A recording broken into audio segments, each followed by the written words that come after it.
Welcome to the Bourbon Van. I am Phil, and I just realized that I did not put on the button-up shirt that I planned on for tonight. I was going to try and look good for our guest. I didn't pull that off. Completely spaced on that.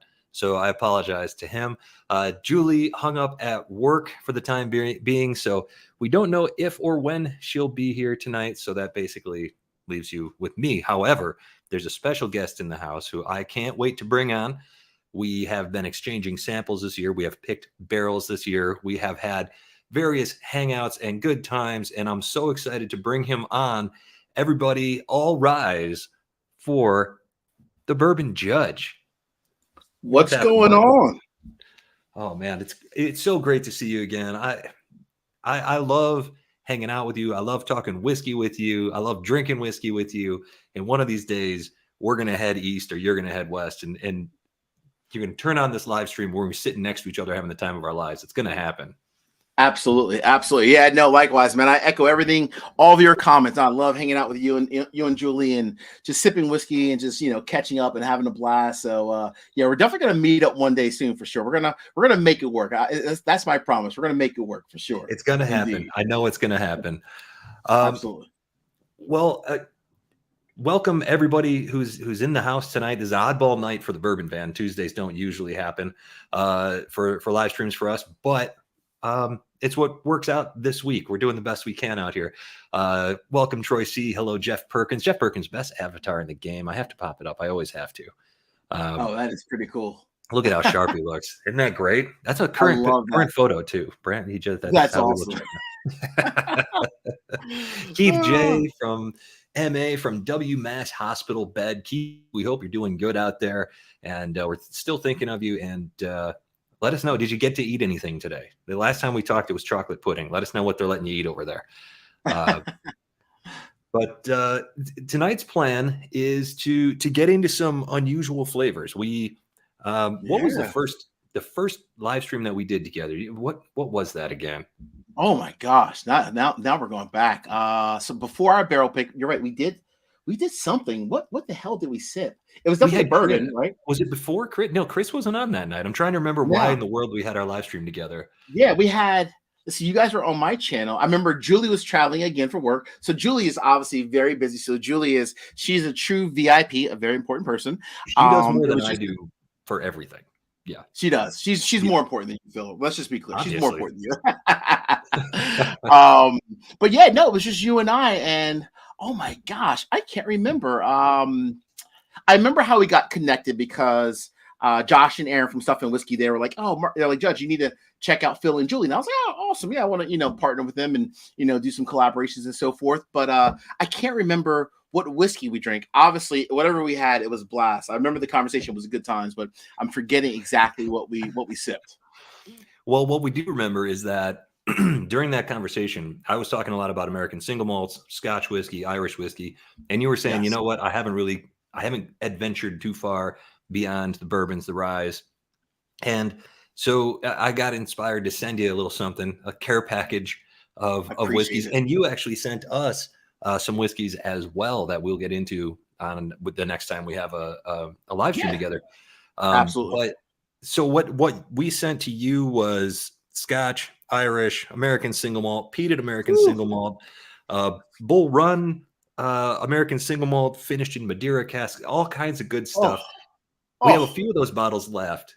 And so we're going to go ahead and get into those tonight. And hopefully if you are a bourbon or rye drinker out there and you have not gotten into other styles yet, or you're just starting to scratch the surface, maybe you'll like some of these tasting notes tonight and find something you're interested in.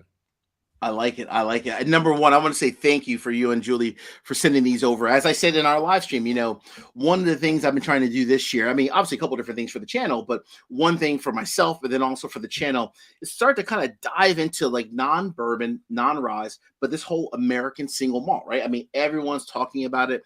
It's the new craze, everyone's, kind of discussing it and so forth. So really excited to dive into it. And so I am truly a rookie in this category. So you and Julie are like the experts. You guys are the seniors, and I'm a freshman here. So, well, I'll say we've explored a lot on the west side of the country, and so we're still we're newbies when it comes to the east side of the country. Although we shared our top 5 American single malts on Monday in a video. We got a Oh, lot nice. of recommendations on the east side of the country. Okay. Virginia Distilling is the consensus pick that everybody says we got to go check it out. So that is Okay. the next thing on our list. That's definitely a target for us to visit. A couple more hellos here. Leslie Lockett, how are you? Peach Coke wants to know if you sent us your Nulu pick. And no, we don't have your Nulu pick, I don't believe. No, not my Nulu pick. I had the mine was not Nulu. It was a Starlight Honey. Starlight Honey. Oh, okay, nice. Yeah, but I will get that to you though. That's a good one. And thank you, by the way. I appreciate that Peach Coke. Yeah, I definitely need to send Phil and Julie the Starlight Honey. That's a good one.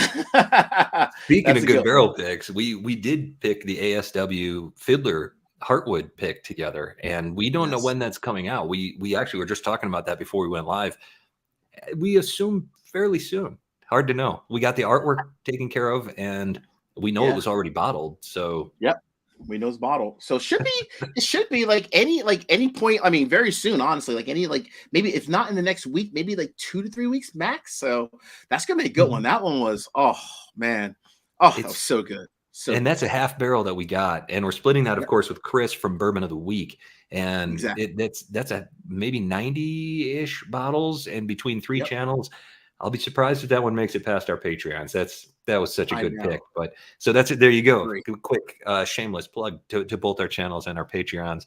And by the way, if you're not subscribed to the Bourbon Judge, I don't know what you're doing watching this. You should just go watch all his videos. Thank you, brother.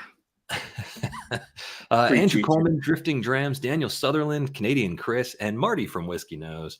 Marty. Great to see all of you. Regs is in the house. Haven't seen Regs in a long time. What are you doing? That's a great question. What is everybody drinking? What are you drinking right now, Marcus, before we get started? So I'm actually drinking what you gave me. This is the I know we're not going to dive too much into this one tonight, but this is the Bull Run 8-year Bull Run finish in the Madeira, American Single Malt finish in the Madeira. And I've already dived into it a little bit. I'm actually going to dive into it a little bit more because it was that good. I might be converting. Yeah, I saw Troy's comment about, I think he said the American Single Malt Judge. I don't know about that one just yet, Troy, but maybe soon, though. Maybe. You never know. I think soon enough. And I'm also drinking Bull Run. I'm drinking their high malt bourbon. It's a 9-year bottle. Okay. And just loving malt. It's just delicious. What's up, AC? Good to see you. And Wendell Wilson. Wendell, did you get your car clean this weekend? Nobody has a cleaner car than Wendell, but he's also road tripping. He puts a lot of miles on it. You got to keep it clean. There you go. Got to look good. Peach Coke, you're not drinking Old English. Don't lie to me. I know it. You may have a 40 in your hand, but it's filled with whiskey. I love that. So I got a question for you, Phil. So how did you and Julie make your crossover outside of bourbon and rye into the whole American single malt, family, no matter if it's American single malt or Irish whiskey or whatever it is? How did you guys make that leap of faith? Because I know a lot of people out there probably are wondering that. That's a good question. We had a lot of support from our Patreon base. There are a couple of our supporters are really big into Irish whiskey, a couple that are really big into Scotch whiskey, and a couple that are just big on any whiskey from all across the globe. And they started sending us samples. And before we knew it, we were just, and this is really me. I got into it before Julie did. I just loved the new flavors. I was finding new things all the time. And it was just one thing just constantly leads to another. To the point where we wound up going to Ireland last year, and you kind of just get immersed. You don't really have a choice. And then we went to Scotland on the tail end of that trip for a few days. And that is the best way to get introduced to it because it's relatively affordable there comparatively. It was just, there was so many good ones, so many great whiskeys. Once you get a taste for it and realize that there are some regions of Scotland where you're going to taste whiskey that tastes a little bit like a tire fire. There's going to be some extreme examples of it. But I think one of the big problems that we have in whiskey in general is when we go to share it with people, we tend to share our favorites instead of sharing things that they might actually like. And so early on, when I was tasting some Scotch whiskeys that people were giving us as samples, it was always this super intense stuff that didn't Okay. just didn't wow me. It kind of Okay. it turned me off. And then at some point, some of our local friends and some of the people, some of our Patreon supporters started Mhm. sharing, some of their favorites that were really much more accessible, and that really Okay. changed everything. So Okay. I got a new co-host tonight. Don't That's knock over awesome, those man. No bottles. worries at all. No worries at all. um, Replacement for Julie. No, that's pretty cool. So your patrons are the ones that kind of help guided you guys along like the journey and introduce you guys to like some really cool, American single malt, some Irish whiskeys and so forth. That's pretty cool. That's awesome. yeah, big shout out to the Beckers for knowing everything there is to know about Irish whiskey. They were huge for that. Oh, nice. And Eric Gunderson, every type of whiskey, and of course the local liquor store. And they're one of the whiskeys that we're going to drink tonight, the McCarthy's American Single Malt, the cask strength single barrel that we've got. That one, the first time I tried it, I wasn't sure about it. I went back a couple months later, tried it again. Couldn't Okay. believe that apparently I'd tried enough things that my palate was able to recognize the flavors on it. So Oh, a lot wow. of acquired tastes here, and hopefully these will hit your palate right away tonight. We'll see. Yeah, absolutely. I'm ready. I'm ready to dive into this. So this is this is truly a journey for me. I'm truly stepping outside the box. So you are my tour guide tonight, Phil. Well, if you're ready to get into it, let's pour our first one. Yeah, which one are we starting with? We're going to start with one of the bigger bottles in my collection. This one is Glen Scotia Campbelltown single malt Scotch whiskey, Campbelltown 1832. This is rich and gently smoky. This is a 92 Okay. proofer. We got this. It's, by the way, aged in American oak barrels and then finished in Pedro Jimenez casks. Oh, And we got this at Heathrow Airport on the way out okay. of England. And Okay. this bottle is, I think it's a liter. Yeah, it's a full liter. And it costs us $50 exactly. Wow. Talk about So, value. That's not yeah, bad the at all duty from a free value at standpoint. Heathrow is no joke. Damn, that's really value. All right, so that's number 5. So the Glen Scotia. All right, got it. Okay, cool. So matured in American oak and PX sherry gas. 92 proof. Okay, cool. So Let's this is our go. lowest proof tonight. And even though it does have some peat presence to it, it's very gently smoked. And so I don't Yep. think that that's going to interfere with the flavors of the other whiskeys that we're going to have. Okay. I'll set this guy here. And Nice bottle, by the way. I love the bottle design. It's pretty cool. it's gorgeous, isn't it? And it's one of the Really nice. brands that we kind of fell in love with there. Campbelltown as a region is Okay. generally less smoky, less intense. What we did find is some seaside notes and things like that in their Sure. bottles. There's what is it? Glen Scotia double cask is Okay. the one that by the end of the trip, Julie was just ordering that at every bar we went to. She knew that she liked it, and that was that. She fell in love with it. That's awesome. Nothing wrong with that, Julie. So you're right. It's definitely a little smoky, but it's not like I've had others in the past, and the names are escaping me, but where they're so super smoky, it's like it's almost off-putting. At least for someone who is newer to trying, different types of, let's call it non-American whiskey, if you will, right? Non-bourbon or rye and so forth. So this is definitely not as smoky as I thought it would be, honestly. Yeah, I mean, Ardbeg and Lafroig, some of those bottles, there are a couple of Ardbegs that I like, but Yeah, some of them are just so intense that yeah, I powerful. yeah, and yet there's some like Lafroig we tried on a 5-sip Friday, not earlier this season, and we had Mhm. no idea obviously what it was, and then it turned out that it was this super smoky Scotch, and at first it was a little off-putting, and by that 5th sip we were like, hey, this is actually quite good. Yeah, Um, yeah, absolutely. so No, indeed. yeah, it's a Whew. Peach Coke says his Oh blood is boy. 40% Octomore. I believe that. Look at there. It's Kurt from SLB Drinks, one of our favorite people. Yes, he is such a good dude. My Mrs. Judge and I were just talking about it. She's like, I love Kurt from SLB. What's going on, Kurt? How are you, buddy? Oh, he's such a good dude. When we got back from Ireland and Scotland, he sent us a care package of some of his favorite Irish and Scottish and various items, just to help us continue expanding our palates. And I'm going to do the same thing Awesome. for Kurt one of these days with the American Single Malt. Just haven't had time That's yet. awesome. I like that. That's awesome. No, that's cool. And that's a nice job, by the way, Kurt, sending that over to him. So what I like about this is interesting. This is starting to get to me a little bit. This is I never thought I would say I actually like this, but it's sweet. and smoky at the same time. And the sweetness, it almost offsets that smokiness where you're able to kind of enjoy it and embrace it. It has like a bit of a with the sweet and the smoky, it almost has like a salty kind of a taste to it, almost in a way, a smidge, if you will. Yeah, yeah. I think that there's almost like a brininess with this Yeah, particular brand. It exactly. it does seem like there's a seaside air quality to it, which is I think it's one of those things that you wouldn't think that you would like it on your whiskey until Yeah, it's done really well and you get to try correct. that. And Absolutely. that's how I feel about this brand. I think that they do that flavor profile really well. And this one is one of those like 92 proof, but it coats so well. Ooh, it does. You know, it's funny.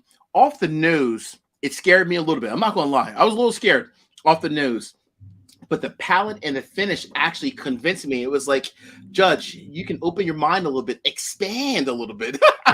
And this is pretty damn good. It's it is a Wow. it's not I wouldn't even call it a flavor explosion. I think it's more gentle and more mild than that. It's like Yeah. a it's a flavor introduction, certainly though. And I mean, does that compare to anything that you've tried before? Or is that Nothing at all. Because all the ones I've had before at different friends, I have a lot of my buddies in Delaware are, I mean, they're deep, like, peated, like Scotch fans, right? And they've had me try a whole bunch of different things. I know some of the names. I'm missing some though. Like, for example, is it Oban? I think it is Oban.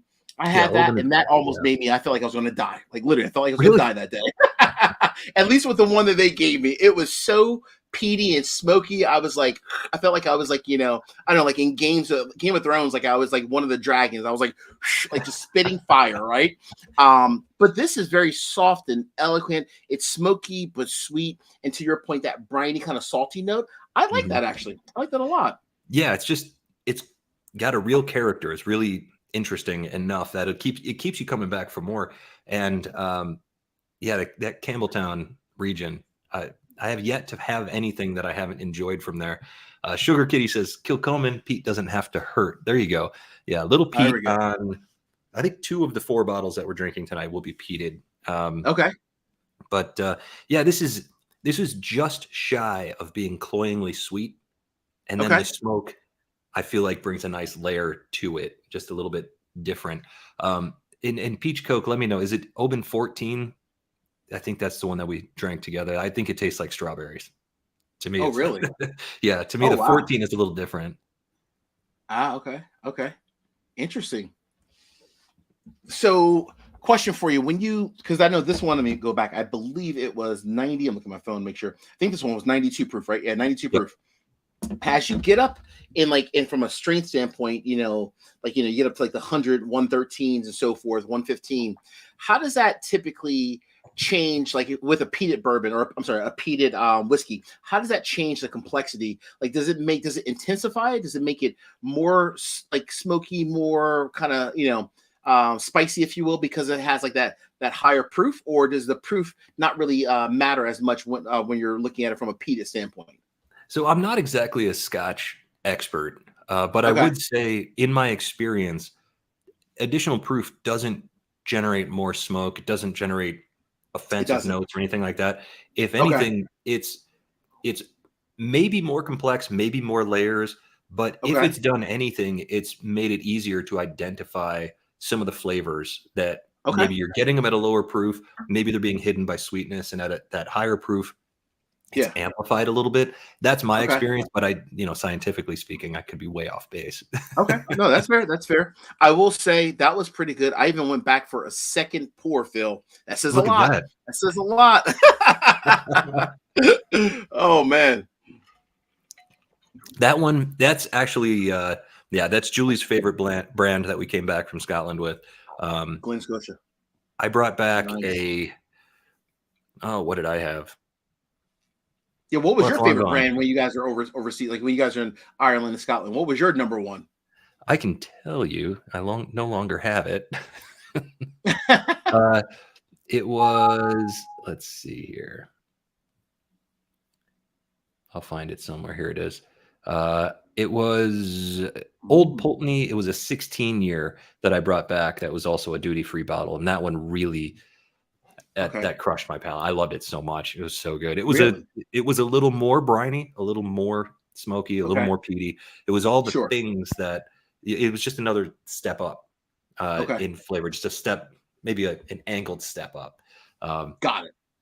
Got it. Yeah. So yeah, that was delicious. What do you think? Do you want to keep going to the next one, or you Yeah. want to have? Let's go. Okay. Yeah, let's move on. Let's whatever you pick up. This is again, I'm on the Phil train right now. So wherever the train stops, I'm pouring that bottle. All right. Let's move on to. I think we want to do the Stranahan's next. Let's go to an American single malt. This is Okay. not peated. This Okay. is a Colorado American single malt, and I actually misspoke in our video. On the video that we did on Monday, I said that I thought I got this bottle for 80. This was the last bottle at a liquor store in Indiana that they were selling, Okay. a cask and cellar in Indiana. It was the last one from a single barrel they had chosen, and I got it for $50, which for wow. 112 proof, aged almost 6 full years, Okay. not bad. Okay, not bad at all. Yeah, you're right. Yeah, 5 years, 11 months, 112.82 proof. You see Stranahan's all over. Like whenever I'm looking, like for bourbon or rye, or whatever, or even an American whiskey as well, you always see Stranahan's, like like in our local liquor store. So I'm really interested to try this one because this might be a good one for the American single malt for me to really kind of convert to potentially. Yeah, absolutely. And this is a brand that I like a lot, but I love it at high proof. The single barrels, the cask strength single barrels really do it for me. Oh, really? Okay, better than like some of like the lower proof ones that they have out there. Yeah, there is a bottle I really like right now that I'm enjoying, the Stranahan's Diamond Peak. Last year's was finished in Bushmills barrels. This year's were finished in very fancy tequila barrels. The flavor is wild on this year's. I'm loving that. Okay. But that's 92 proof, I believe. Gotcha. Okay. Off the nose, you're right. I mean, obviously, it's definitely not peated because there's no smoke in this bad boy at all. Yeah, this Earthy, one will be, but sweet at the same time. I'm wondering, I think this one is aged in ex-bourbon casks, or maybe it's new oak. I can't recall, actually. Aged in American white oak barrels. Yeah. Okay. White oak barrels. So very nice. So when you're out and about and you and Julie are shopping, you're looking for whiskey, are there a ton, like, obviously from a bourbon and rye standpoint, I know, and we all know that there's a ton of different single barrels out there, no matter if it's like a Starlight or a Elijah Craig, whatever it might be. Are there a ton of like American single malt store picks out there? Like obviously you found this one in Indiana, but is that the norm? Like, because this is new for me. I wouldn't say that there's a ton out there. Okay. Balcones they have a great American single malt to begin with, but their picks are awesome. Okay. Stranahan's single barrels are very good. Westland, if you can find them, they're very difficult to find, but those are very good. Beyond that, there probably are some, but we don't see a ton of them. You don't find a ton of them. Maybe in different regions. Sure. Where there's not a lot of other types of distilleries. The Southwest, it seems like all the time we see is it Kilkegan and Whiskey Del Bach, places like that we don't get here, that I'm always very jealous about. Sure. You're like, I wish we had more of that in our neck of the woods. Yeah. This is nice, man. Phil, this is really nice on the nose. I'm like, damn, this is delicious on the nose. All right. Woo. Ready to dive in here, Phil. You ready? Let's do it. All right. Cheers, brother. Cheers.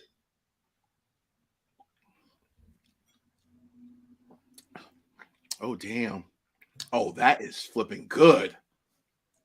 Oh, Julie swears that there's apricots on this one, and I don't disagree with her. It's like vanilla coated apricots.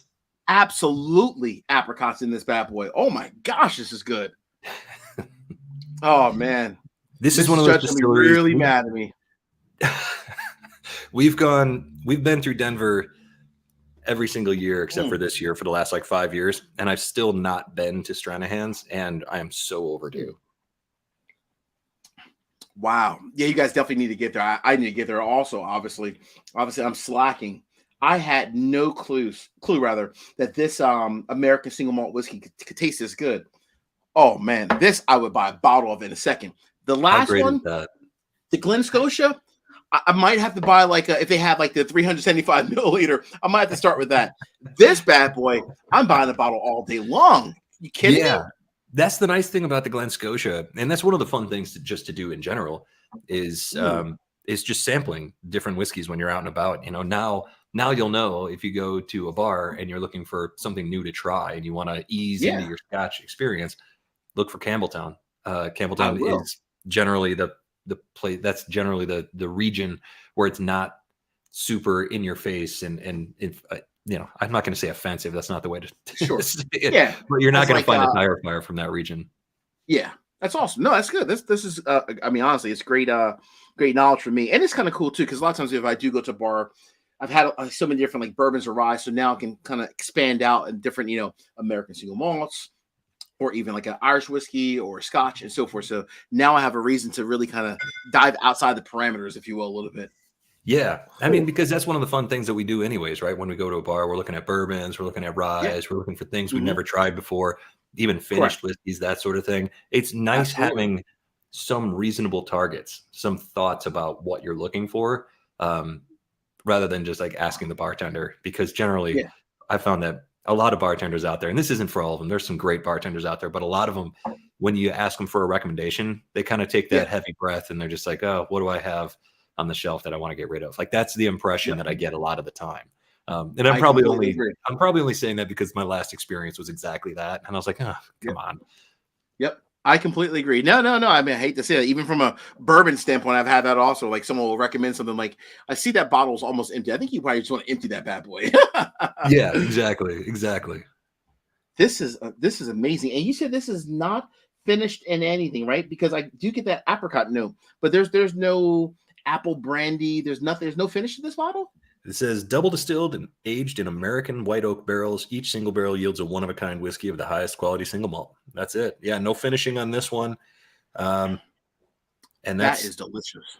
isn't it crazy how there's that much flavor coming out of this glass? I love Wow. Stranahan's as a brand. I'm really falling in love with more and more of their stuff. But every time we've had one of these single barrels, we've had a few now. I don't pass them up now, but every time I've had them, they've been great. I'm definitely going to start diving into more Stranahan's. And obviously this is a store pick, so I can't go buy it. I guess unless I went to Indiana. Hey, Kurt, I might need the favor, by the way. but but no, all jokes aside, I mean, this is something where I definitely need to start diving into. Like when I go to a bar, this is amazing. I mean, this is truly amazing. Mm, And isn't it wild that you had this after a Scotch whiskey with some yeah. peat presence, with some smoke presence, and it Yep. still came through with so much flavor that So much. you didn't miss a thing. Not That at says a all. lot about the Stranahan's, I think. Yeah, that's a good point. You're absolutely right. I was worried about that too because I was wondering, like, we started with something that had like a little bit of smoke to it, but it was soft and elegant at the same time, and we Mhm. transitioned to an American single malt that was higher in proof, but no finish at all, if you will. And it's still, I mean, this blew the socks off of me. This is a home run for sure all day. This is a home run. I'm really glad. I'm really glad that you like that. I've Oh, been banging the drum for Stranahan's for a while now. I just think that their stuff is fantastic. Um, that's really good. Oh my gosh, that's good. Oh man, I'm almost sad to move on because I'm thinking like, how can we get better than this? I mean, this is pretty damn good. Well, we could stay here Oh for a couple of minutes. I'd like to see what other people are drinking anyway. David yeah. Woodruff says, welcome to you, by the way. American single malts don't have much experience, but I've enjoyed Westland and Belconis. And yeah, I see that Westland looks like the Kraken Special Edition NHL label bottle is coming to Oregon, which I'm super excited about because last time I was in Washington, I meant to pick one up and I didn't get one. So Westland from Seattle, one of my absolute favorites. David. So David Schaffler, I made a really good comment. It's one of my patrons. So make sure I check out the Straight Hands, the Blue Peak. So what's special about the Blue Peak? Either David or Phil. I think you mentioned the Blue Peak as well. What's special about the Blue Peak? So the Diamond Peak is the one that I'm familiar with, which was Okay. last year was Bushmills barrels. This year is, um, let's see here. Peach Coke said what it was.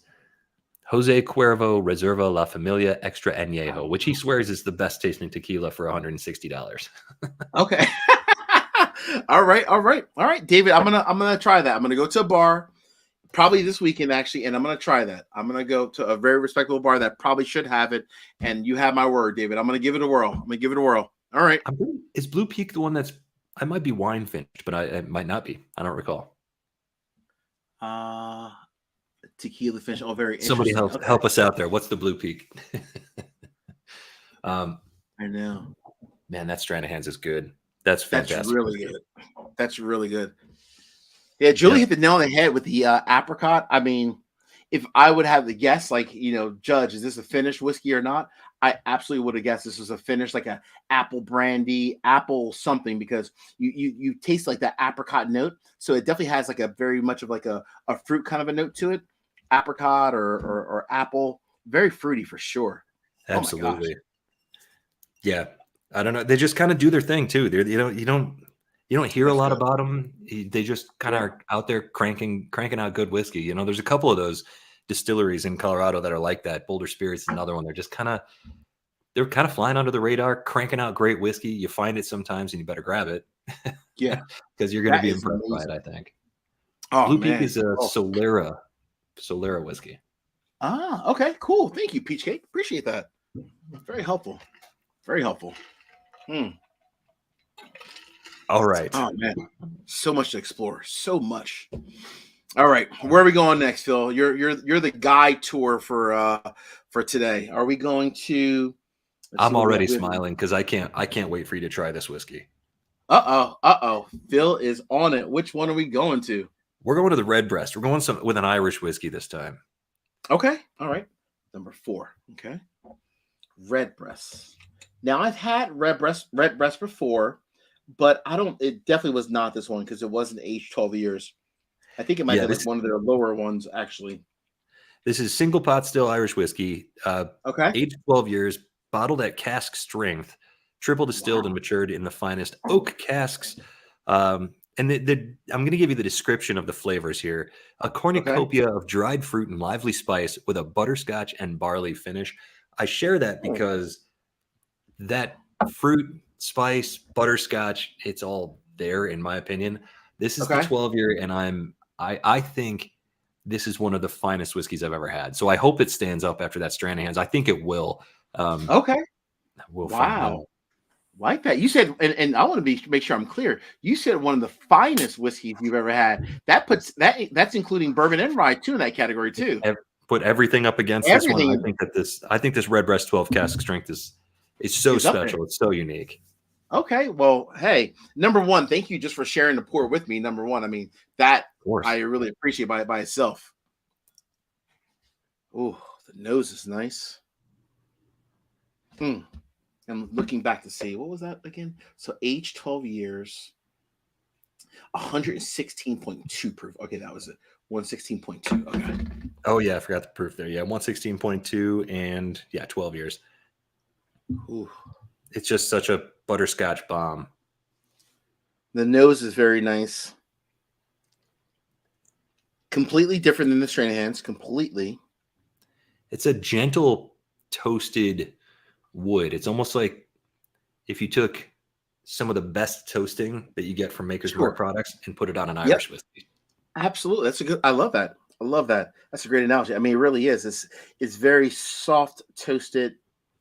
Almost adds like a note of like almost like a toasted like almost like a toasted oat, almost kind of a note in a way. Yeah, there's a Very cereal soft. there, right? Like something like Yeah. that. Yeah, very cereal, kind of like sweet, but oaky. Smidge of caramel, smidge of honey as well. The nose is nice. All right. This is a good one. I can't wait. Can't wait. Redbreast 12 year. Let's Cheers, get my into it. friends.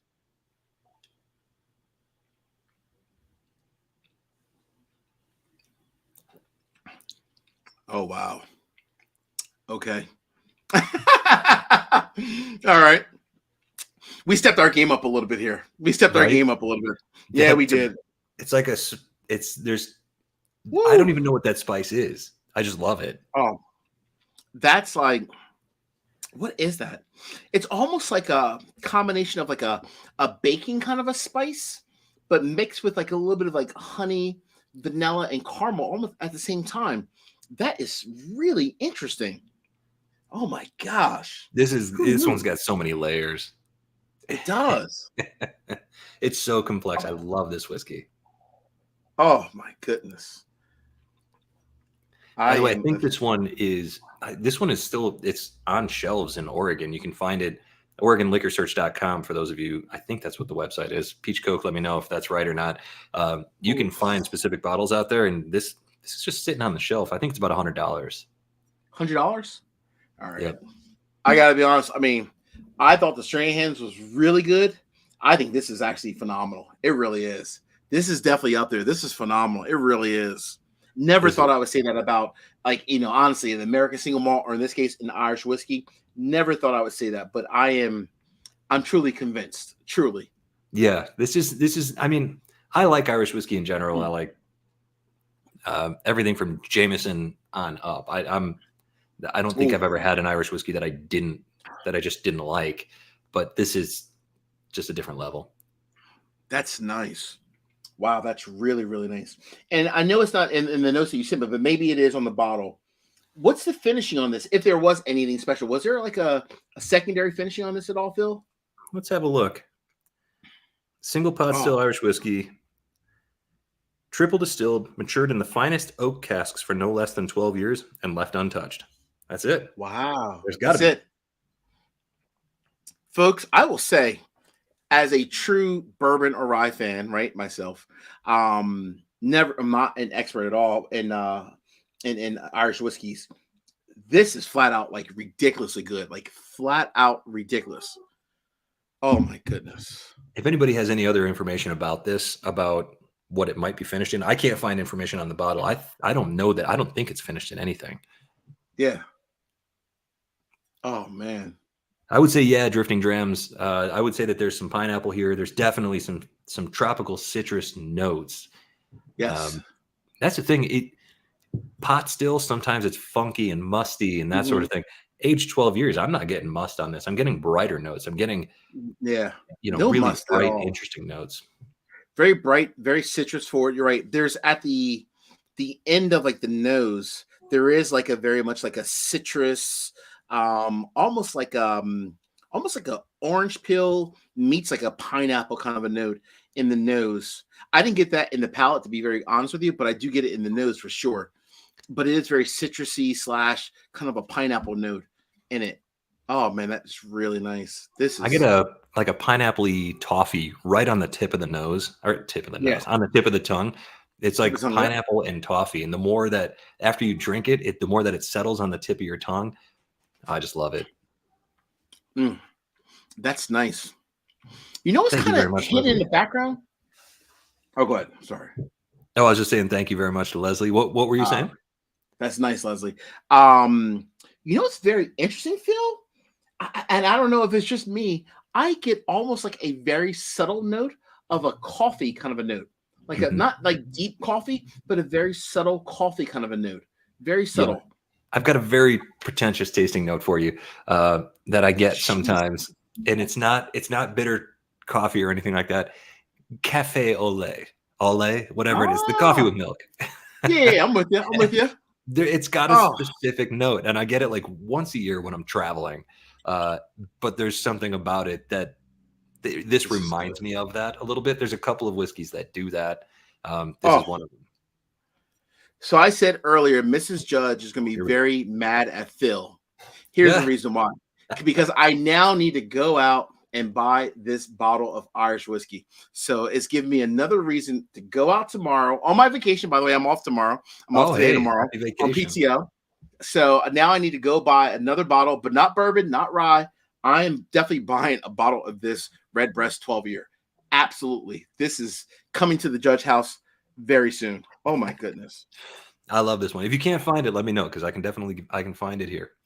Um, I will. Peach Coke with a helpful answer there. Matured in a combination of bourbon seasoned American oak barrels and Oloroso sherry seasoned Spanish oak butts. I wouldn't. I Ah, honestly would have had no idea. yeah. Okay. Okay. That makes sense now. That definitely makes sense because it's very interesting that it had like those notes of like we were talking about like the pineapple notes slash Mhm. like the orange notes. So and it also had like a little bit of caramel in there as well. So that kind of makes sense. Thanks, PJ. That's very helpful. Thank you so much.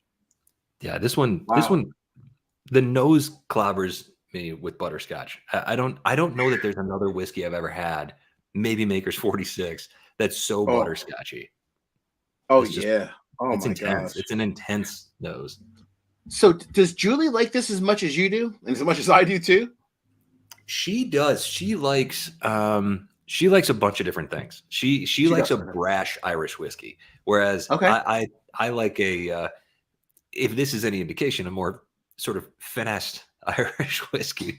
Yeah. But she's a big fan of the West Cork barrel proof whiskey, which is a lot of intensity, a lot of it's almost like an attack of flavor, whereas this is Okay. more of a presentation on a silver platter of flavor. Sure. Uh, Sure. and there's nothing wrong with that. But Yeah. she wants to listen to Dropkick Murphys Okay. Oh, and Dropkick Murphys. Wow, we went old school there. Little yeah, Boston. I yeah. love it.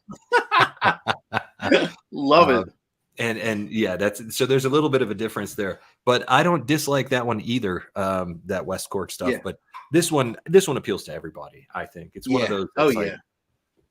there is a 12-year that's not cask strength that we like, but we don't love it the way that we love this one. Okay. I'm glad you just said that too, because that actually helps, because I want to make sure when I go out tomorrow and buy the bottle, I'm buying the right bottle. But I'll be Yeah, looking for that's drifting 116. drams. Thank you very much for the heads up on that. Yeah. Be careful, 12 years all over. Question is hard to find. Okay. Drifting Drams. Thank you, my friend. All right, I got it. So 116 point, what was that? 2 proof? 116.2 proof, I All believe. right, got it. Thank And I you, think that's Drifting an Drams. annual release. I think it's an annual release. There may be this is batch number B1/22. Either one or two releases a year, so that may fluctuate a little bit. But the cask Okay. strength, it will say that on the front. It'll say it on the front. Okay, cool. I got it. Thank you. So thanks again, Drifting Drams. That's very helpful. Phil, I don't know, man. I mean, I don't think there's any way possible that we can go up from here. To be clear, this might have should have been like this probably should have been like our closeout, and we got a couple more left, but this is just ridiculously good, man. Goodness gracious, what are you doing to me? Oh my gosh. So much more whiskey to buy. Oh, Whiskey and oh, wine trails, loves watching bourbon aficionados discover Scotch, Irish, and American single malt. Yeah, absolutely. That's the thing, right? Sharing flavors, and that's kind of the whole thing, right? yeah. When we're sharing bourbon, we're sharing rye. This is the exact Hmm. same thing, just with a open up the map. Let's go as far as we want to go. You know what I mean? So Yeah, it's absolutely. fun to be doing that. Uh-oh. There she is. Sorry I'm late, everybody. The Hi, Marcus, legend. how are you? Good, Julie. How are you doing? I'm good. Good to see you again. Likewise, my friend. Likewise. I know heard you're talking working about hard. Redbreast over here. Yeah. Oh, She I'm wasn't gonna loving come hang out, Redbreast. and then she heard we were drinking. I know, yeah. I'm loving Redbreast. Julie, by the way, I love your timing. Julie's like, I'm not coming in for any of the other decent whiskey. I'm going to start out with the best ones out there. I love that you popped in right when the best one. I love that, Julie. Smart lady. I know. You got to go top shelf, Start right at the top. Start Yeah. right at the top. Yeah, what have you guys drank so far? We had this Glen Scotia, Huh? which Yep, you like which is very much. delicious. I do like that very much. We had this Mhm. absolutely fantastic Stranahan single barrel, Ooh, I like that one too. which That was a good pick. you That was gave really the Epcot nice. note, and Judge definitely found that on it. Oh, good. Currently, Totally we were agree. on the Redbreast 12-year cask strength. Well, I'll have a little of I that. thought you might. So, Julie, I have a question for you. So, Sure. how often, when you're trying either an American single malt, a Irish whiskey, or a Scotch, how often do you guys, in your opinion, do you guys agree? Like, this is a great bottle, Phil. We should buy this, honey. Like, let's grab this bottle. Or how often is like, you know what? You like it. I'm not a big fan of it. Like, are you guys pretty much on the same wavelength for the most part? Or what are your thoughts, Julie? I was going to say that we're on the same wavelength where I go, this one's not for me, but I can tell that you're going to like it. So you can get that one. There are times when I just like something for being different. Yeah. And I can't help myself. I just want a different flavor sometimes, which I think is why I've taken so aggressively to American single malts, Irish, Scotch, Indian, Israeli, all these different types of whiskeys. Oh, wow. The Japanese. I'm excited about all the different flavors, and Sure. we keep finding terroir matters. The grain, where it comes from, matters. That sort of thing. Westland, we did the Westland distillery tour recently, and they were talking about how they're trying all these different things, experimental grains, experimental treatments for barley, all the different things that they're doing are producing such unique flavors.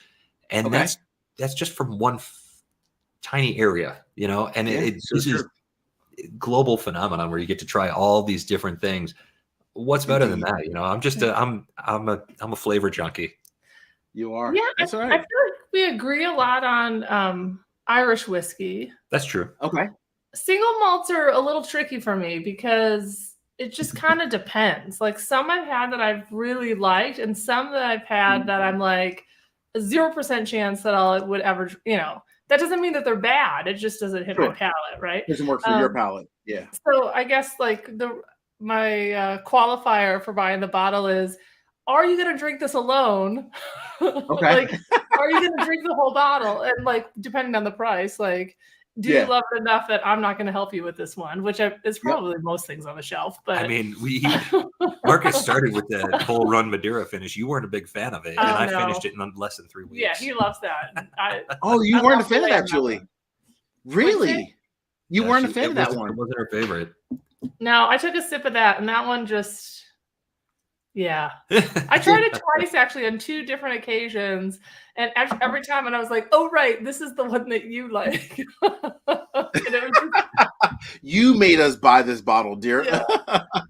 I can appreciate the flavors in it. I just, that actually was tough for me. That might be the biggest problem that I have, and problem, you know, whatever you want to say, but even if something's not hitting my palate perfectly, if it's different enough, I want to explore it more. And so I'll get that bottle just to see what especially if it's something that people rave about, I want to know what I'm missing, and I'll spend more time with it. I'll try to, maybe it's just an acquired taste and I need to see if my palate can find the flavors that everybody else loves.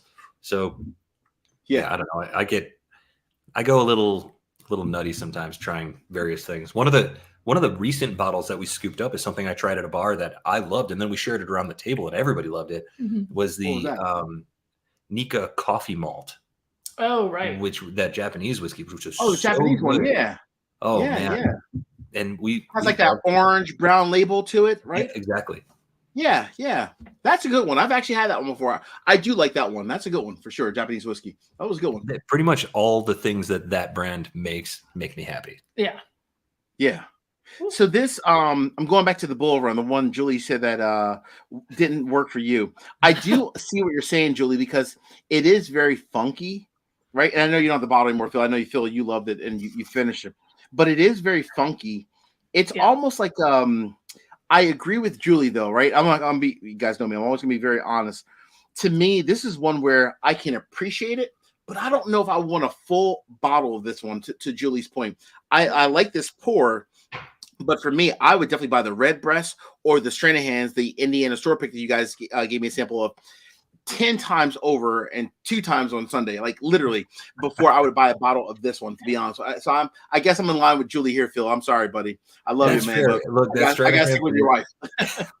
Well, the Stranahan's and the Red Breast are two of the best whiskeys we've had on our shelf, I think, ever. So that's fair. You nailed it when you said it was like funky, because it is funky, and I don't know if it's the Madeira finish that gives it that flavor or what it is. There's just, I can appreciate what's going on with it. It just but Phil dominated a bottle in less than 3 weeks. Dominated a bottle. They have Bull Run has a intense coffee note that sort of runs through a lot of their single malt and American whiskey stuff that it just resonates with me. It's almost like a bitterness that I love. Yeah. And I really think that's what sets that brand apart, is that they do have sort of a house flavor that sort of permeates everything. Almost kind of like Ransom Spirits does, where they have that really good rye. It's in a lot of their bottles, and that flavor is in a lot of their different whiskeys. And it enhances everything. It's so much better if you like the flavor of that, which we do. That's awesome. David enjoying that Bourbon Van 10-year Trails End bourbon barrel pick. Yeah, we've heard it's good. Nice. That's awesome. Good stuff, David. Oh, man. This Red Breast is delicious, by the way. Can I so good over there, maybe? So Took away good. my table. So good. I told Phil, Julie, right before you joined, I was like, we probably should have ended with this one because I can't imagine that anything else that we're going to try tonight is anywhere close to as good as this red breast. This is so good. Well, I will tell you that the bottle that I have us finishing with is one of my favorite bottles of all time. Okay. I would also say that the first time I tried it, I wasn't that crazy about it. It took some time. And so what I would ask you to do is when we pour this one, put half of it in your glass and save the other half for a couple of weeks from now. Okay. That's fair. Just to see how it hits your palate down the road. Sounds good to me. All right. I'm going to finish this one real quick because, oh, gosh, it's red breast. I'm like, it's funny. I feel like a kid. Like, I'm looking forward to tomorrow, like going, like, well, I was going to say bourbon hunting. Oh, my gosh. I'm looking forward to going whiskey hunting and hopefully finding this red breast 12-year cask strength. I'm like a kid in a candy shop. I'm looking forward to this tomorrow. Fantastic. Peach Coke, thank you very much. That's great. Yeah. When Julie showed up, the amount of viewers doubled. That sounds about right. Truman says there's too much whiskey that's good. I'm hesitant to jump into Irish and American Single Malt. The water's fine, man. Cannonball. Come on in. Yeah, jump in. I do like the transition into it. Bourbon, it's so delicious. I like it all. I just find that I think I'm at a point now where it's fun to try something that doesn't taste like bourbon. Yep. But it's just a little bit, it's just a little bit different or a little different. I really like Irish. I can't, over the last year, I find myself really enjoying all the different kinds of Irish offerings. Yeah. Irish whiskey. When we went to Ireland, we tried everything. Yeah. And then came back with favorites and then found some other favorites that people had sent to us in the meantime. Yeah. What are your favorite Irish brands? You like the Spotline, you like Redbreast, and you like West Cork. West Cork you love. There's I never say this right, but is it Method of Madness? Method in Madness. Method in. I always say of. Method and Madness. And Madness. That's the experimental distillery at, is it Jameson? I think whatever the I'm not a details person. What's the big distillery that oversees like most of it? I forget what it is. It's not Jameson. It's called something else. Yeah, I know what you're talking about. But it's Jameson, it's the Spots, it's Redbreast. It feels like it starts with a W. Middleton. That's what I meant. An upside down W. Yeah, Middleton makes all that stuff. Their Method in Madness is their experimental line, and that really resonated with you. You loved that when we were over there. I've only seen a couple of bottles locally though. That's not something you see a lot. Nice. All right. Very cool. Independent Joe, absolutely right here. That Blue Spot is a good transition into Irish whiskey from bourbon. If you can find it, that actually won a barrel strength competition for me when West Cork won for you. And this Redbreast somehow finished second, but I think it's only because it was subtle and, like we keep saying, elegant. Comparatively, the other ones were a little more brash, and so they were harder to ignore. Well, I think that's what you were saying about me. Not that you're calling me brash, but when I walked in, was that I liked the West Cork. I was calling you. Let's be clear. I was calling you brash for sure. Yeah, and but I liked the he was Julie. Just to be clear, he was. He was. But it tasted like Irish whiskey. Sometimes I think Redbreast just tries to play it safe a bit. It's so delicious, and I love it. And and I love everything about it. And I'm not saying anything. It is an elegant line, but it's an elegant. Yeah, it is. Yeah. And you And when sometimes when I want Irish whiskey, I want it to be like, boom, I'm drinking Irish whiskey. Bold. I hear you. I'm listening to the Pogue. You're listening to Dropkick Murphys or Flogging Molly or something, and that's where we differ. There you go. That's one of those examples where we differ. I like that. That is awesome. We weren't going to do a giveaway tonight. I think maybe we should. If anybody's interested in that. What do you think? I just got here. Okay, great. Chris Beaton, we love Bushmills Black Bush. That's the Bushmills that is aged or at least finished in bourbon barrels. Very good. Powers John's Lane is standard pour in Irish pubs and good for and for good reason. Yeah, we love that one. That's definitely that one too, actually. Yep, all of our Irish is over there on the shelf. All right, I'll tell you what. Let's do it. Let's do a giveaway tonight. Here's what we'll do. We will do the Redbreast 12. We will do the Glen Scotia Scotch that we tried earlier. That is good. Did you like that, Marcus? I did like it. I was probably a bit more of a fan of the Stranahan's as well as the Redbreast, but I did enjoy it. I was telling Phil I liked more of the palate than I did the nose. The nose scared me a little bit. I thought it was gonna be like super peaty, but the palate was actually it was smoky, but it was also sweet at the same time, and I love the offset of that. So I was okay with it. I was good with it. I was. I enjoyed So it. that's what we'll do. We'll do a sample of the Stranahan's, the Glen Scotia, and the Redbreast, and then we'll do because I don't have much left of the fourth bottle. We'll do Like he's not gonna go buy another bottle. I'm gonna the Nika the coffee malt, the Nika coffee malt that we were talking about. That'll be the fourth bottle, the fourth That's a sample. good one. So if you're interested in that, jump in on the super chats tonight. Every $5 gets you an entry. Let's go with that. Let's do that. I like Joe, that. Independent Joe, is that all right? Would you track for us? I know a couple people have already donated via super chat, and why not? Let's do it. That is awesome. All right. I don't know about you, but my Redbreast is gone. Yeah, I'm keeping a little of the Redbreast just because it's just too good. Too good. I'm gonna keep it probably for tomorrow morning. There you go. Love Yeah.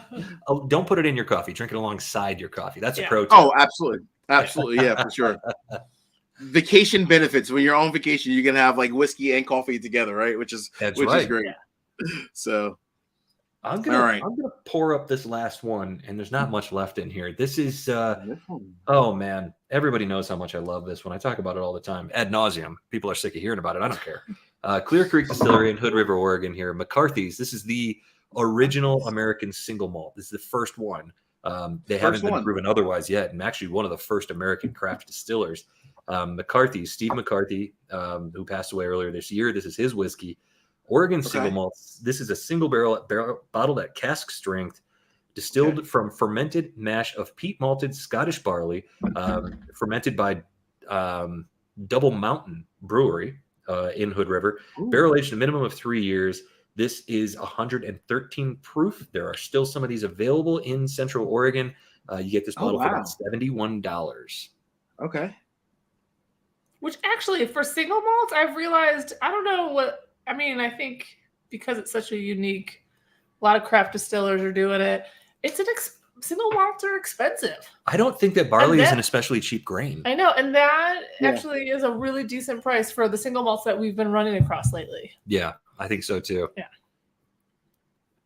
And for somebody like Phil who will drink that bottle in this is my fourth bottle of this. Your fourth? Yeah. Holy mama. Wow. But it's been about 18 months. I know, considering everything else that's getting drunk. Yeah. I love it. Phil, you had me at fourth bottle. It didn't matter if it was 18 months or 2 months. You had me, Phil. I'm with you, brother. This is the one that I wasn't sure about up front, and then I discovered it. I found out that I loved it. That's awesome. So hopefully you like it right off the bat. We will see. David wants to know, what are people's favorite summer bourbon cocktails? Blackberry bourbon smashes. Sheesh, you're on a different level. That does sound David. delicious. Wow, that does sound good, David. It really does. We've been smoking some old fashions over here. We have been smoking old fashions. We Those are good. or just regular old fashions too. I like the black walnut old fashions. What else? Bourbon gingers. Bourbon gingers, right? That's bourbon ginger. Well, I like a rye and ginger ale. Yeah, personally, I like a Wild Turkey 101 with just some basic sugar-free ginger ale. Yeah, nice. Totally agree. I love the good smoked old fashioned as well. Yeah. Ooh, yeah. I'm learning how to smoke things. Katie, 2 cats in the house. Look at those cats. How cute are they? I'm trying to decide how many cocktails that I usually drink with bourbon. I mean, Sazeracs, right? But love a Sazerac. But that's usually in the winter. I don't really do that. Or if we're in New Orleans. Yeah. But yeah, I don't do a ton of cocktails with my bourbon. I think because I drink so much bourbon regular, like when I get a cocktail, I tend to go a different way. We drink a lot of gin and tonic. Yeah. Ah, okay. Very nice. Someone dropped a comment earlier and said that you guys should change your name to the Whiskey Van. I like that. That's pretty damn cool, by the way. We have been thinking about if we would like to get another cat. to keep Mavis company. But if we do, we have to get a larger RV. Wow. And now we're like, well, do we have to change the channel to the name to just like the whiskey truck? What do we do next? I know, we're looking at it like it doesn't have a nice ring to it, you know? We could upgrade a bigger van, or we could do a truck kit. I know. We're a little maybe upgrading the van, because you're right. Whiskey truck, I see, Julian the whiskey truck, Yeah. Right, it's like Mad Max style. I got a helmet. I'm like, like the ATV or like the football pads with like the spikes on them. The whiskey. What is it? The sand dunes or whatever? You read the little dune buggy. The whiskey. The dune buggies. Oh my gosh, that would be so funny, Julie. David, thanks by the way for the heads up. So David said that I'm already calling it my whiskey, but the red breast cast strength is available at one of my local stores, Crescent Liquors in Wilmington. So, thank you, David. I appreciate it, my friend. Cheers. I have goals for tomorrow morning. Well done. All right. Thank you, Canadian Chris. You're in. Thank you, Bob Nichols. McCarthy's. So, how far is this from your house, from you guys? Like, because this is in Oregon. Hood River is about 3 hours, a little over 3 hours away. We just have to scoot around the east side of Mount Hood to get there. Okay. And these are some of the nicest people you'll ever meet in your entire life. Oh, really? Oh, that's awesome. They're the best. I mean, distillery people, you'll love them anyways, right? But they've been the best friends to the bourbon band. They've been awesome. Oh, nice. That's good. That's awesome. Matter of fact, these are the same people that we did our Trails End bourbon pick with. Hood River Distillers owns Clear Creek Distillery. They own them. Okay. Yeah. Oh, so that's awesome. It's a tiered thing. But yeah, the same company makes both of these products. Oh, very nice. All right, I'm diving in. I love the smokiness. I'm starting to dig it. All right, here we go.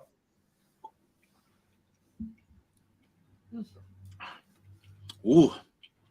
I feel like just beating my chest right now. Woo! Oh man.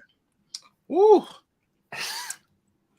That might be a little too much for me. A little too much to start off with. I think I might even go back to the Glen Scotia, to be very honest with you.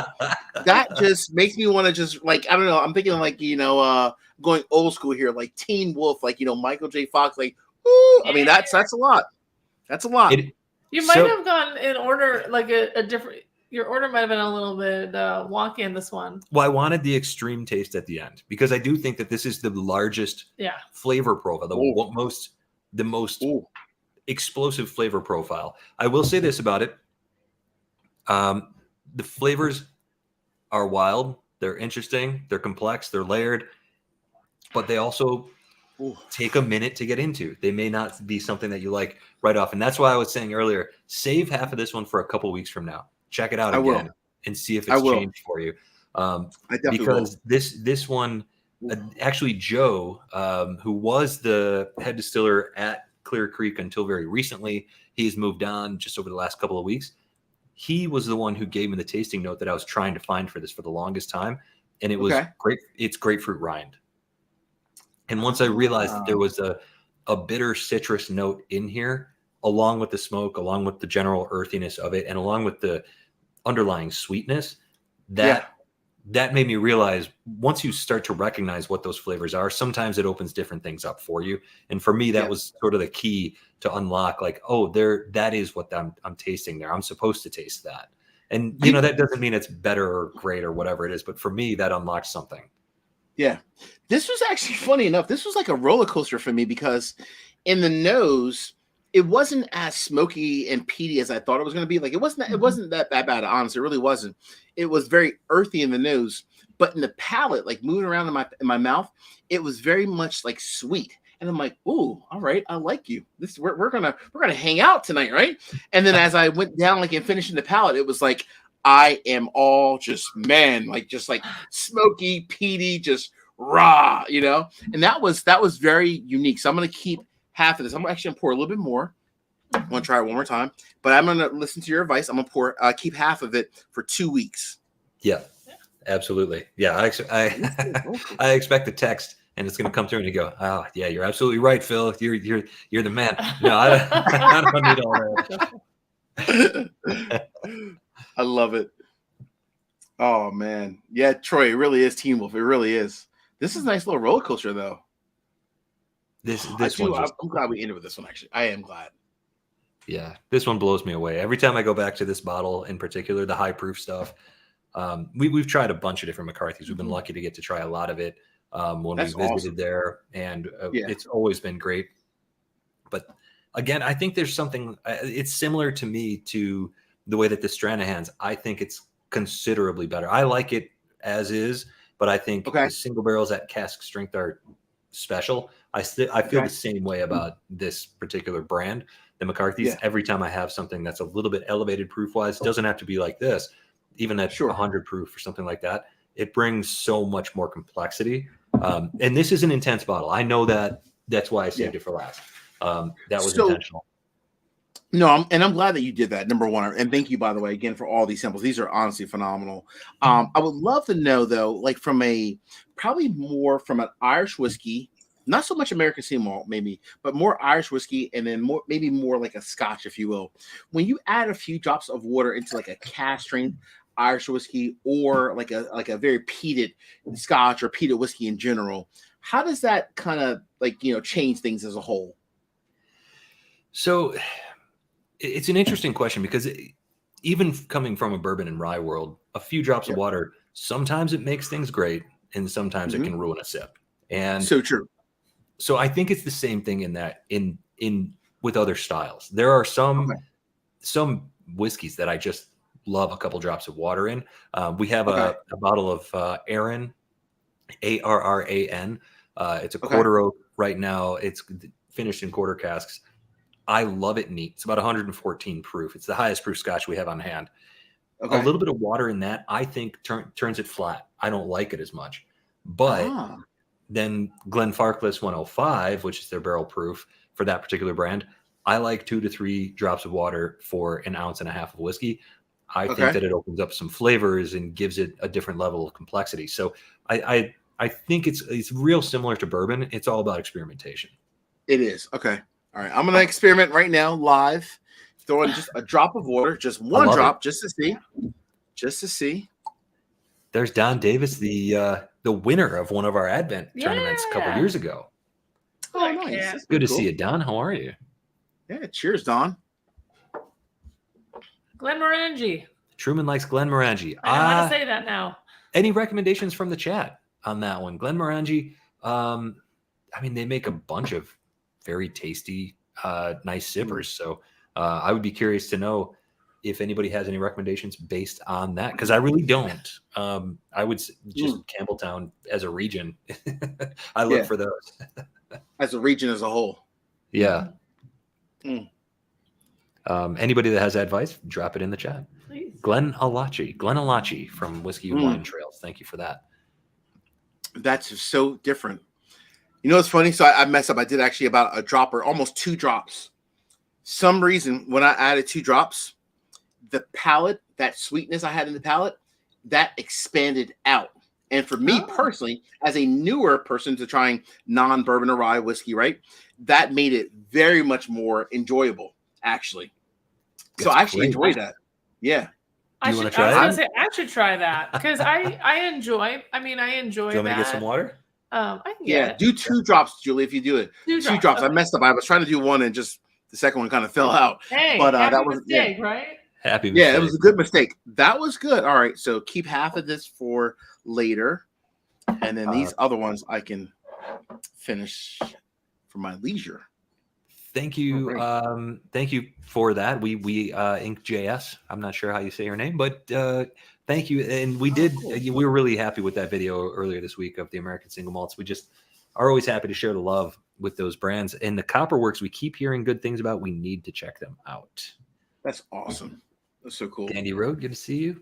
Some good recommendations here for Truman, Glenalachi, Glenlivet 12, Glendronach, I think.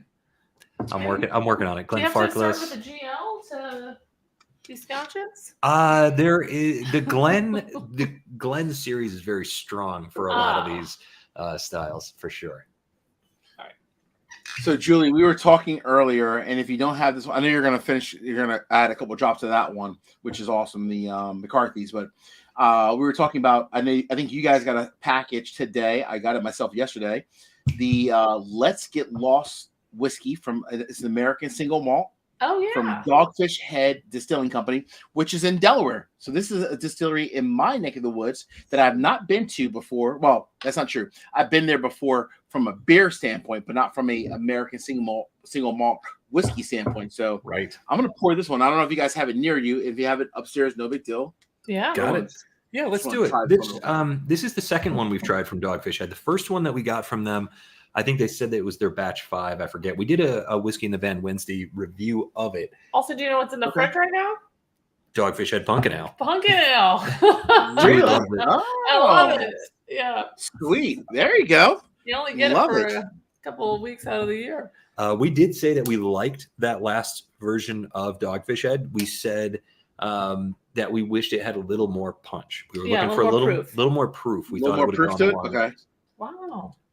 So this one's 102. Was the last one that you guys tried lower, like a lower proof? Yeah, I think it was 90. Maybe it was 92, but it was 90, definitely okay. in the 90s, maybe 90. In the 90s. Okay, awesome. All right. So this is 102. This is interesting. This is my first time ever trying I've tried numerous, obviously they're beers, but I've never tried their actual American single malt whiskeys before. So this is first for me in my own state too. What do you So think? I will say that the 2 drops made the nose.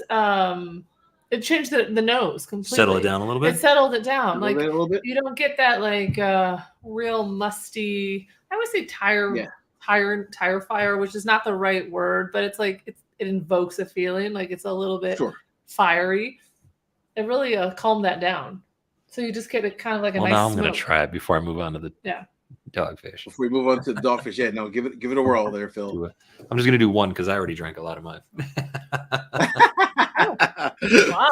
It does change it though, which is interesting. I love how like adding a drop or two of water can really change like the complexity of it. It can make it more sweet, sometimes like in the bad way. You know, you never know what you're going to get, but you nailed it. Turned it into a brown sugar. I was like, it's way more sweet. It's way more sweet. Like enhances the drink versus it does. It does. Drink. Yeah. Yeah. With 2 drops, that's actually good for me. I can do that. With 2 drops. I like it. That's nice. nice. Job. Yep. Well done. That's good. David wants to know thoughts on Talisker 10 and 18. All we've had is Talisker Storm. And I think that comes in different batches. We tried it at Heathrow. They poured us samples of it at the duty-free shop. We haven't actually had a bottle of it. I enjoyed it. Yeah. It was a little intense for us at the time, and we wound up going with the Glen Scotia and what was the 16-year I was talking about earlier? I can't remember. It's got a fun name.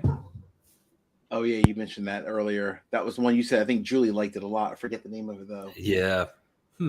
Old Pulteney 16-year. That's what we wound up going with. That's it. Yeah. My cat Ernest said to say hello. Oh, great. Tell Ernest we said hi. Yeah. That's awesome. Peach Cake, shoot me an email and I will do my best. I'll send you, if you want a case of the that Dogfish Head, that 120 minute. Not a problem. I have no problem at all. No, you can't trust Shipping him. whiskey. Can't trust him. If you send him anything, he'll be sleeping on your porch. He'll be hanging out around your house. Yeah. You got this Dogfish Head on the nose right now? Is that what you got there?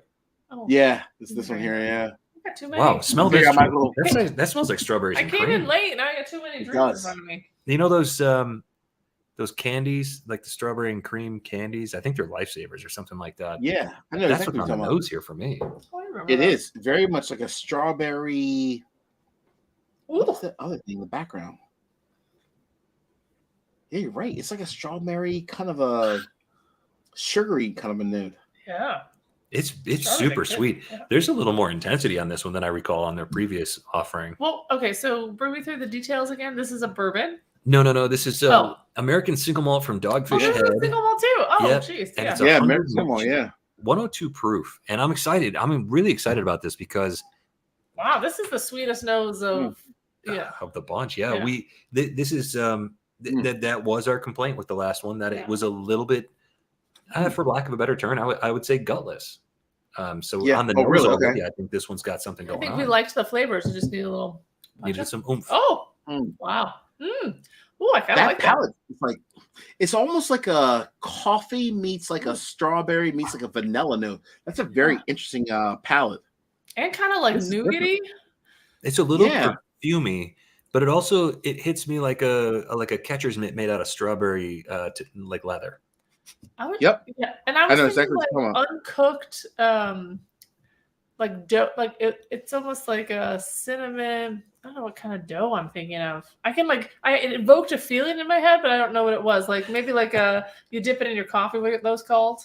Oh, Mm. scone Like type a thing? like a scone. Yeah, it's No? You're thinking of the long, the skinny. long skinny one that are hard, and I don't really understand why people like them because you dip like they're like. Come on, somebody help us out. There's Shoot. chocolate, by the way. It merges into a white is that chocolate a on the finish here. biscotti? Biscotti. Yeah, there you go. Biscotti, right? Yeah. Yeah, biscotti. I Yeah. think that's biscotti. I'm sure it's You're right, Julie. That's funny you say that. Actually, Yeah. it is in a way. It really is. Yeah. It kind of reminds me of that entire experience. It does, because it does have like that. It's like a coffee meets like a peppery kind of a biscotti kind of a note, if you will. You're right about that one. Strawberry is the theme, though, isn't it?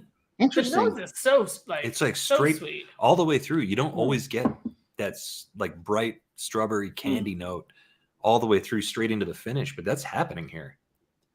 That's Interesting. not bad. I'm not saying that's definitely different. It's absolutely different, right? It's completely different than like the Strahans, which I thought was really lovely, by the way. This is a bit more earthy, coffee, strawberry kind of a note, like a little bit more powerful kind of in a way, where the Strahans was, I'm thinking American Single Malt.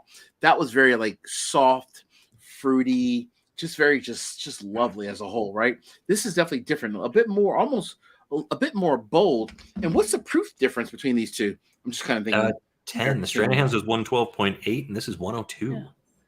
Wow. It's funny how I was gonna say I 1000% agree with you. I think this one is super earthy compared to like the McCarthy's, which is a little smokier, and then that apricot comes through on the Stranahan's. I have all three of those actually right in front of me right now.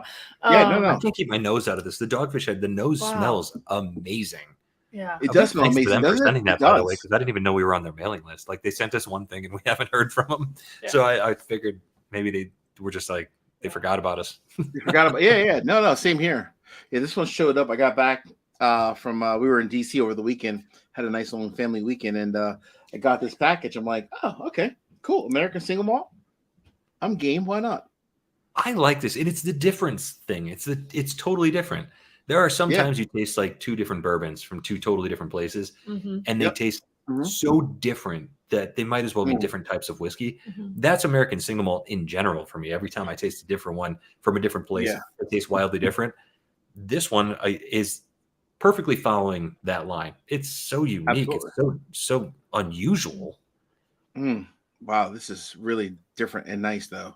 I do like it, actually. If I had to buy a bottle of whiskey for somebody as a gift, like if I had a boss, and like people like to buy their boss a bottle of whiskey, I would probably consider a bottle of this.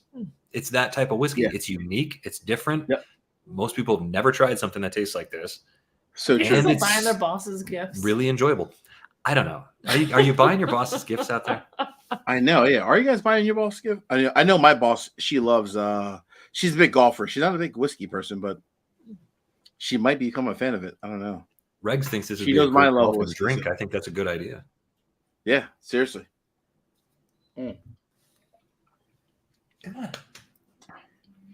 That is so different. It starts off with like that fruity kind of a strawberry note, but the palate is very earthy, very coffee kind of a note. That's so different. So different. It's almost milky. It's a strawberry vanilla cream. Yeah, it is. It is interesting. I keep going back to that strawberry, but that's what's hitting my palate. Yeah, no, I'm with you on that one, Phil, for sure. Wow. Oh, that's nice. That's really Single nice. malts are just it's just a different experience. It's a different experience. Yeah. Like if you're expecting it to taste like, Mhm. brown sugar Mhm. and cherries and caramel and oak, it's not. Right. Yeah. When we do a bourbon tasting, it's always caramel, Yeah. brown sugar, oak, I vanilla. was like, Yep. one time I was Cherries. like, those are just all givens at this You point. said the usual suspects. You're right about that, though, American Julie. Single You're Malt right. is Check, different. check. You're right about that. So true. Yeah. Yeah. This is different. Independent Joe's like, let's get into the giveaway. All right. Yeah. I hear you, Independent Joe. I love it. I asked Independent Joe if he wouldn't mind tracking for our giveaway tonight. And then you told them no. And then about an giveaway. hour before we went live, I was like, I don't think we're going to do a giveaway tonight. Don't worry about it. And then I decided to do a giveaway, and he still showed up. Independent Joe, class all around. How about that? That's Thank awesome. you so much, Joe, for being here tonight. That's awesome. So cool. Nothing wrong with This that is at good, all. though. I think that Dogfish Head, we need to get to the East Coast because I would love to go there and see the operation and actually talk to them because Sam Calgione, Oh, I don't know if he still owns Dogfish Head, but we used to love watching his show where he would just go and like create weird types of whiskey from like old ancient recipes that don't exist anymore, different weird grains and things like that. Yeah, that was Sam. That was so long ago we watched that. I would love to know because it wouldn't surprise me at all to know that Sam is still involved and that he's doing something with this distilling because that's his style. It seems like even if he's not involved anymore, this feels like his legacy living on. Yeah. And I love that. I would love to go there and meet them and hear more about what the idea is, what the plan is, because they've always done things a little differently. And I appreciate that so much. It's great. Well, if you guys ever make it to the East Coast and you go to Dogfish, you absolutely have a house in the Judge House. So you have the entire basement to yourselves. You guys can dive into all my whiskey. And if you don't wake up till 2 p.m., I know the reason why. So you guys, Phil and Julie, you guys are more than welcome to come to the Judge House. And, we'll head down to Dogfish and we'll have a blast for sure. Oh, that I love great. the sound. How much fun would that be? We'll kick around Sagamore, kick around Dogfish. Yeah, Sagamore, Dogfish. I'd love to have you guys over. That'd be awesome, man. Go see the original Pikesville, see if there's anything left. All that stuff. We'll kick around the whole area. We'd love it. And we were planning to do all of Highway 10, Interstate 10 across the country this winter. Yeah. And then we started looking at all the things that we wanted to do. And by the time we get to Austin, it's going to be like March. Yeah. Yeah. We're like, we're going to circle back, regroup, try again another time. That's hard. That is hard. We might need to have somebody pick up the van, bring it to the East Coast. We'll fly to the East Coast, then we'll pick up the van there so that we can take it all the way for it's a big country. Well, it's a big country and it's a lot of driving with a cat on board. Yeah. Indeed. For sure. Peach Coke with one question here, and then we're going to get to the giveaway. He wants to know, do you think the bourbon distillers that are getting into single malt, like High West and Jack Daniels, et cetera, will ever overtake the single malt only distilleries in quality? I doubt it. In quality, because they're gonna amass, like they're gonna put it out for the masses. They've got the production, they've got the means, they've got the they can deliver all over the place. I get that. But isn't there single malts are interesting because it is a very specific recipe that contains specific kinds of grains and that aren't super abundant. Grains are important. Terroir is important. And in this instance, a lot of the time when you're talking about craft distilleries or craft bourbon or rye distilleries, you're excited to see them grow. You want to see what they're going to have 10 years from now. When it comes to American single malts, I think the flavors are so unique. I'm excited with what they've got right now. Yeah. And I want it to be exciting. I know that there is an American single malt that's available from Jim Beam. There's one that we've seen Jack Daniels had them. Yep. High West has been mentioned. There are a lot of them from a lot of different places. I'm excited by the uniqueness and the differentiation. That's what gets me excited about whiskey in general. So I would say even if the big guys are doing more of it and maybe they're getting it out there to more people, distribution and that sort of thing, I'm still excited about what the little guys are doing when it comes to American single malt. Of course, we're excited about that for bourbon and rye too. Yeah. Same here. I think this year alone, I mean, as much as I'm trying to dive into like American Single Malts, and thank you, by the way, from the two of you for your help into that. I love just what craft distilleries are doing. I think they are truly the backbone of the future for American whiskey in general, no matter if it's bourbon, rye, American Single Malts, and so forth.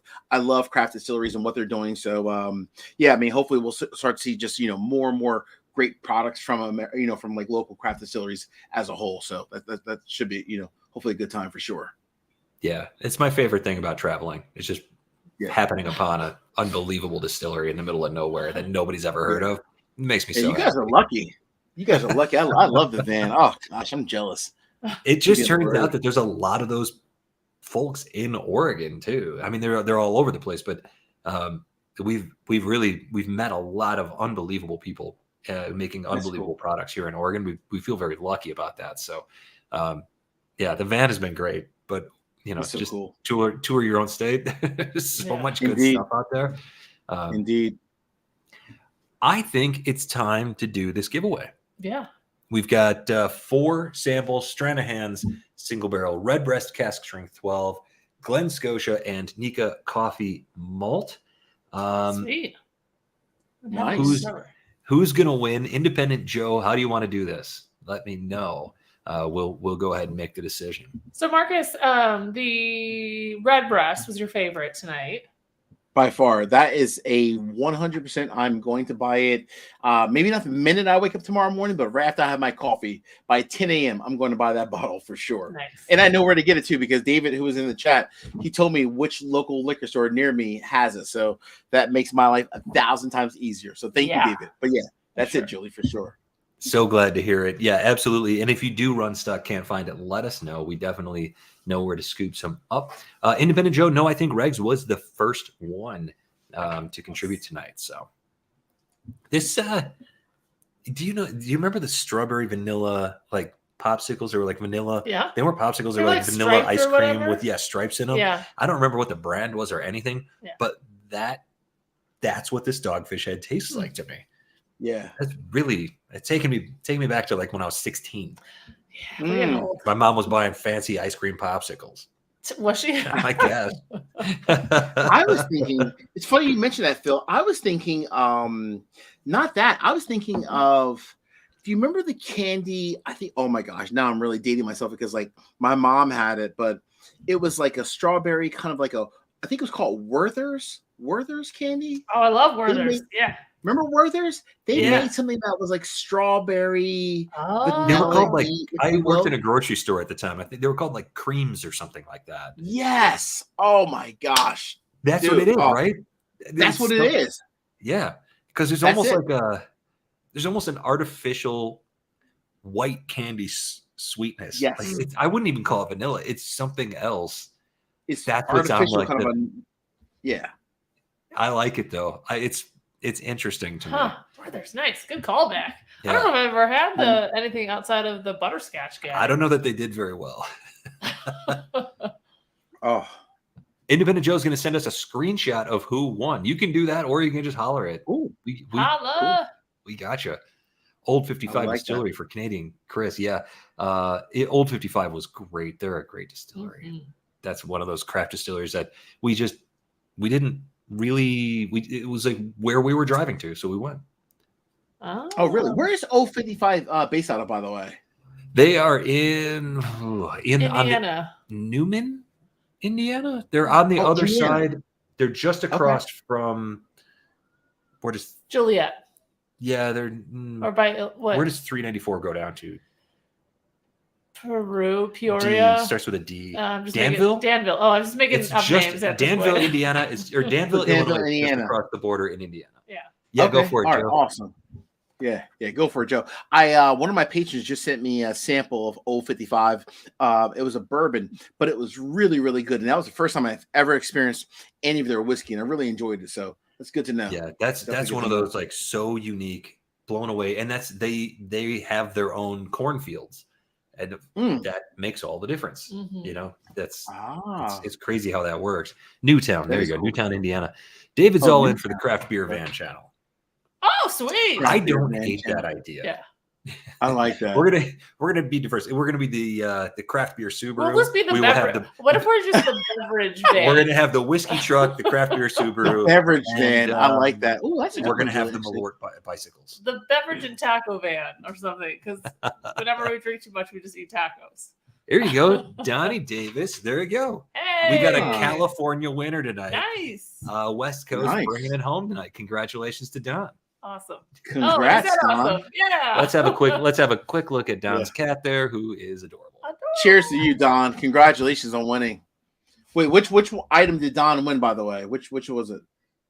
The first one. He's going to get a flight of 2 ounces each of Stranahan's cask strength, Redbreast 12 cask strength, the Glen Scotia, and the Nika coffee malt. Nice. Congrats, Don. Oh, that's awesome. Yeah, that's a fun flight. That'll be a good one. That will be fun. Fantastic. Nice. This was such a fun night, and yeah, I didn't expect to get into the Dogfish Head tonight, but Love it. that was great. It's so interesting. I'm glad we all agreed on the insane tasting notes of the I know. where there's Very cream, unique. vanilla, I love strawberry it. flavored candies. So different. I'm really enjoying this one. Oh man, you guys definitely. I will say I'm glad that you guys opened my eyes to other whiskeys outside of bourbon and rye. So number one, thank you to Phil and Julie. Number two, thank you for the samples in general. I mean from American single malts to Irish whiskeys to Scotch. Really, really kind of excited to try different things. So now I know when I'm at a bar, I have different things to try other than bourbon and rye. And tomorrow I know what I'm buying. So this is very helpful. So appreciate it. We're very Good stuff. happy to help, and we hope you have a great vacation. I missed that. Well, you don't have to tell me where He's you're just going. on vacation. Oh, perfect. Yeah. Yeah. Staycation. We were in DC for a couple of days, and we got home early. So today and tomorrow I'm off, and so it's kind of fun. Just drinking whiskey and playing golf. Julie, this is like heaven for me, literally. I was gonna say I love a staycation. I mean, I love like going places too, but at some point you're just like, I just want to be home and not unbothered and just do what I want. Absolutely. Absolutely. Indeed. Now I want to say thank you guys, honestly, by the way. Thanks for having me on the channel. Huge Bourbon Van fan. So love collaborating with you guys, not only tonight, but in our barrel pick.